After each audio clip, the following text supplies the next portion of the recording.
नमस्कार, निकिताच किचनमध्ये आपले खूप खूप स्वागत आहे। आज आपण बघणार आहोत टम्म फुगलेली अशी गव्हाच्या पिठाची पुरी। ही पुरी अगदी सोप्या पद्धतीने आपण बनवू शकतो आणि तेही कमी तेलकट आणि मस्त अशी टम्म फुगलेली ही पुरी तुम्हीही बनवू शकता। येत्या गुढीपाडव्याला नक्की ही पुरी बनवून बघा। तर चला मी रेसिपी स्टार्ट करूया।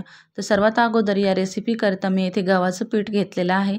यामध्ये मी अजिबात मैदा यूज केलेला नाही, फक्त गव्हाचं पीठ यूज केलेलं आहे। तर यामध्ये आपल्याला चवीनुसार मीठ घालायचं आहे। आपण चपात्यांना टाकतो त्यापेक्षा थोडंसं जास्त मीठ घालायचं आहे। त्यानंतर मी इथे ओवा घालणार आहे। ओवा घातल्यामुळे खूपच छान टेस्ट लागते आणि पचायला देखील चांगले असते। मी इथे ओवा घातलेला आहे। ओवा आपल्याला क्रश करून घालायचा आहे, जेणेकरून त्याचा स्वाद छान पसरेल। तर इथे मी ओवा क्रश करून घेतलेला आहे हातावरच, तो यामध्ये आपल्याला घालून घ्यायचा आहे आणि यामध्ये थोडं थोडं पाणी करून आपल्याला घालायचं आहे आणि पीठ मळून घ्यायचं आहे। तर व्हिडिओ इथे स्किप झाला होता, परंतु थोडं थोडं पाणी करून घालायचं आहे आणि असं पीठ घट्टसर असं मळून घ्यायचं आहे। ज्याप्रमाणे आपण चपातीला पीठ मळतो त्यापेक्षा थोडंसं जास्त घट्ट मळायचं आहे। लक्षात ठेवा, पुरीला घट्टच पीठ मळावं लागतं, नाही तर पुऱ्या कडक होण्याची शक्यता असते।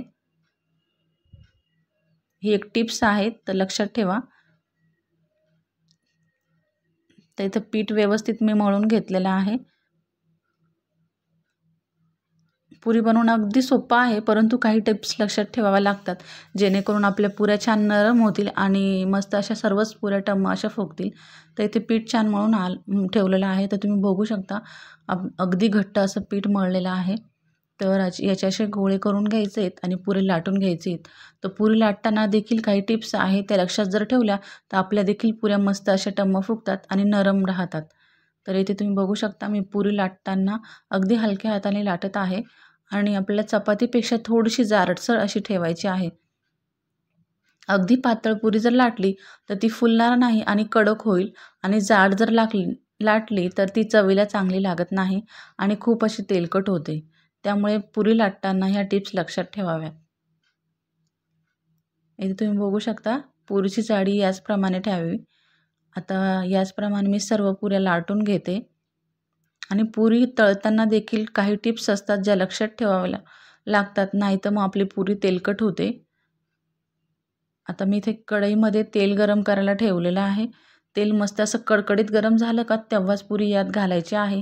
जर तुम्ही थंड तेलामध्ये पुरी घातली तर ती कडक होईल आणि फुलणार देखील नाही। त्यामुळे हाय फ्लेमवरच आपल्या पुऱ्या तळून घ्यायच्या आहेत।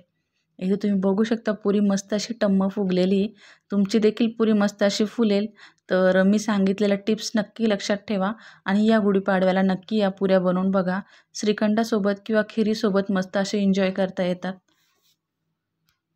याप्रमाणे जर तुम्ही पुऱ्या बनवल्या तर एकही पुरी फुलल्याशिवाय राहणार नाही। सर्वच पुऱ्या आपल्या मस्त अशा टम्म फुगतील आणि 2 दिवस देखील नरम राहतील। तर एकदा नक्की ट्राय करून बघा आणि तुम्हाला माझी ही रेसिपी कशी वाटली हे कमेंटद्वारे नक्की कळवा। चॅनलला लाईक, शेअर आणि सबस्क्राईब करायला विसरू नका आणि माझी ही रेसिपी बघितल्याबद्दल धन्यवाद।